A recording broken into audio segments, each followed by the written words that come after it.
Një video e publikuar së fundmi në rrjet ka shkaktuar reagime të forta dhe debat të gjerë online, duke u kthyer menjëherë në një nga temat më të komentuara të momentit.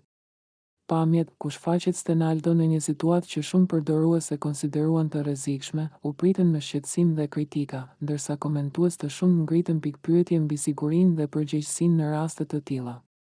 Brenda pak orësh, videoja u shpërnda masivisht në platforma të ndryshme sociale, duke ndezur diskutime të ashpra. Pas shurmës së krijuar, reagoi tezja e tij, Zana Kati, gjatë një interviste në emisionin Breaking në Top Nes me gazetaren Dafina Hysa.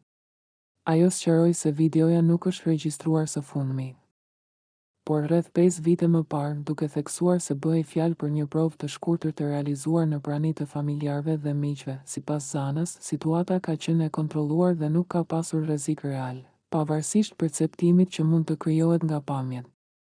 Ajo shtoi se Stenaldo ka qenë gjithmonë një person që kërkon të provojë eksperienca të reja dhe që pëlqen adrenalinën, duke e cilësuar xhiron me makinë si simbolike dhe të realizuar në kushte të sigurta. Megjithatë, reagimet në rrjet vijojnë, me shumë përdorues që theksojnë rëndësinë e kujdesit në publikimin e përmbajtjeve të tilla, sidomos kur ato mund të interpretohen si të rrezikshme ose të papërshtatshme.